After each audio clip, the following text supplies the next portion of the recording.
Hi folks, this is Jay. Hope you're okay today. It's good to see you. Hope everybody's okay. Love to everybody. Just making a quick video. A little bit discouraged today, a bit fed up. I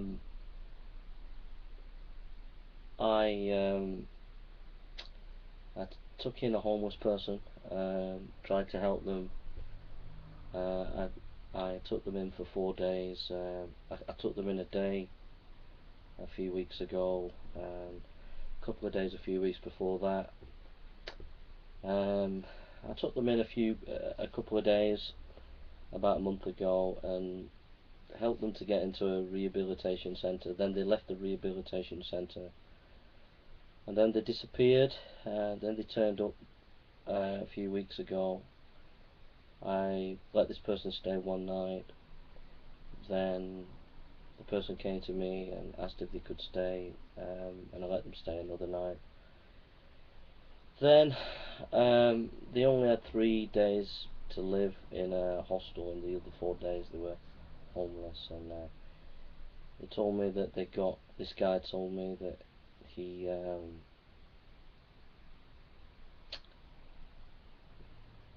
I'm just quite upset really. The guy told me that he got some accommodation and he was looking forward to moving in the accommodation which this church ran, and he showed me the details. But he had nowhere to stay for 4 days, so I said, well, you can stay. And people know him who I know. A couple of pastors and evangelists know him. So I thought, well, it'd be okay. And so the guy stayed a couple of days, and I woke up this morning and he disappeared. He's gone. He's took his rucksack. And I've just gone into my wallet and I can't find my credit card anywhere. So I definitely know that I had my credit card a couple of days ago, and I bought them Bibles. If you remember seeing the Bibles, I bought my Bibles at the Christian bookshop. I used my card. The guy was actually with me, so he could have seen my PIN number, because my card's gone this morning, but my PIN number's still there. So this guy's pretty smart. So I'm going to have to phone the police in a minute. Well, I'm going to phone Barclays Bank first and see how it goes. I don't want to get this guy into trouble, but I'm going to have to get the card cancelled. But I'm just disappointed because the guy seemed genuine and he seemed like a really nice person, and I just really wanted to help the guy really, to get back on his feet. So I'm a bit upset about that. So there's 2 homeless people I've helped, and the first homeless person that I helped was just a complete utter mick tank. I took them off the street for a few days and they went on my computer and just completely messed it up. They took my Kaspersky off, and just the computer was just a mess. It had viruses on and everything. But that was last year. But that guy really messed me about. He kept coming back to the house, and in the end I had to tell him, if he came again I'd get the police. But this guy I thought would be different. I thought he'd be genuine and stuff. So I think the lesson I've learned is you can't help people unless they really show that they want help, and that you can see them actually trying, and then you can help people. But when people just say things by word, that doesn't mean anything really. So I'm disappointed really. The other thing is, what I've been doing is, I've been having my milk and cookies in the evening rather than fighting the militant atheist, and that's been good. I've been relaxing. I've been doing a lot of research. I read a lot of stuff. Recently I read the history of epistemology, over 2,000 years history of epistemology, and I read about 200 pages of John Frame's notes. I found that really refreshing and really helpful. So I'm trying to keep on the milk and cookies and at night rather than making loads of videos attacking atheists. I've made videos generally. I've made one or two videos, but it's nothing like I used to, and I've made a few apologetic videos which are mainly just talking about Christianity mainly. So I'm doing well. I think I'm keeping a lot more away from the militant atheist, and I'm keeping to my milk and cookies at night, so that's good. And as I'm having my milk and cookies, I'm doing lots of research, lots of reading, and hopefully when I get time, I'll do some writing.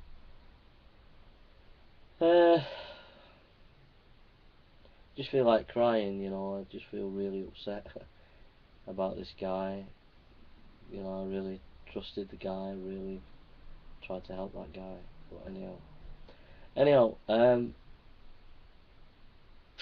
what was I going to say? So the milk and cookies is being maintained, and while I'm doing that, I'm doing a lot of research and philosophical studies and stuff like that, which has been good. I have a friend who's trained in analytical philosophy.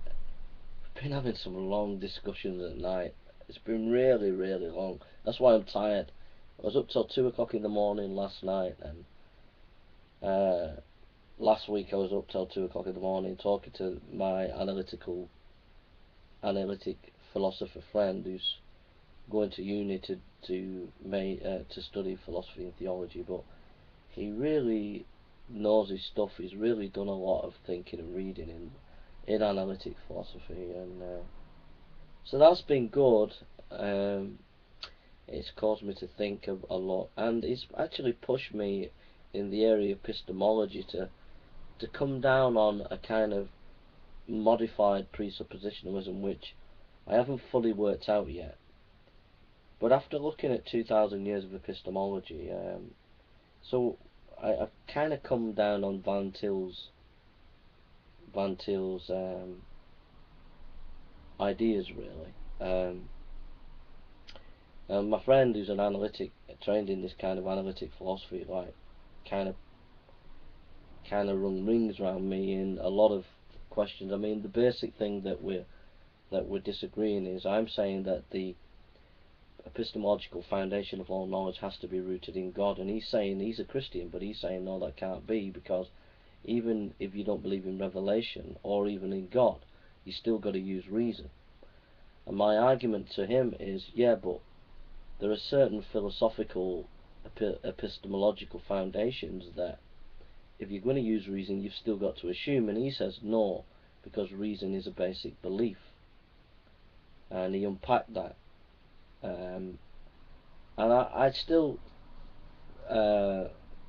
think that that Van Til's correct, that there are these, and also his argument was, my friend's argument was that, you know, you can't argue to possible worlds and say, well, you know, it's possible, and a lot of this presuppositionalism goes on that kind of bandwagon. You know, like saying it's possible that we're a brain in a vat, and my friend would say, yeah, possible doesn't make evidence. We have evidence that basic beliefs are viable. And my point is, I think ultimately though, I think really his basic beliefs philosophy that he's got from Van Til, I still think it comes down to a kind of a nuanced philosophical pragmatism with a bit of foundationalism thrown in. That's what it seemed to me what my friend was doing. My friend who's listening, love you, mate. That's what it seemed to me. It still didn't. I think that it's not about possible worlds that we're a brain in a vat. I think that without God, this world has no epistemic foundation. It has no ontological grounding. So therefore, you need to pontificate God in order to have this ontological foundation for reality. And basic beliefs from a Plantinga point of view, or even from the empiricist of an atheist, or some atheist, or foundationalist, or pragmatist, still has to assume, for example, the ontological reality of knowledge. I.e., what I mean by ontology, I mean ontology has a general meaning in philosophy, but when I use it, I mean that in terms of being, is that human beings are a reality. What can I say? They are reality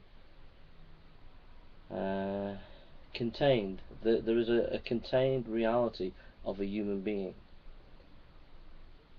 To me, that's ontology as in being, and we assume that as a rationalist. We assume that as when we use our reason.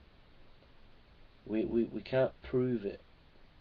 It's only unless you go on a kind of metaphysical reflection that you can kind of get a handle on it. Now, my friend would say, well, he came up with some really good arguments. He was saying, even if you take this presuppositional stuff, he said, it doesn't get you the God of the Bible. It only gets you the God of theism. So that's a point that I need to think about. He says you still got to use reason to come up with these various constructs and reflections, so it's self-defeating. And he said if you go down that road, you get onto an infinite regress. And I was thinking today, well, isn't infinite regress unavoidable?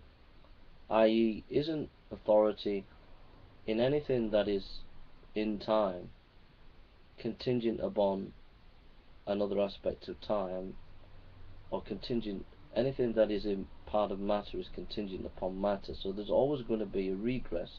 You're always going to have to keep going back and back, and reason is, in order to have authority for reason, he's going to try and answer by reason, and it goes on to infinite regress. He says that this is stopped by just pontificating the idea of basic beliefs, that are basic epistemic foundations that cannot be proven, but that they allow us to function in a rational way.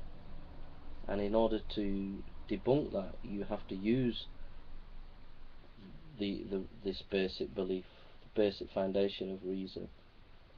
And so it's self-defeating to do so. So you have to accept that in order to be able to do reason, you have to use reason. But I still think that's avoided this infinite regress. I've not fully worked it out, but I'm just reflecting.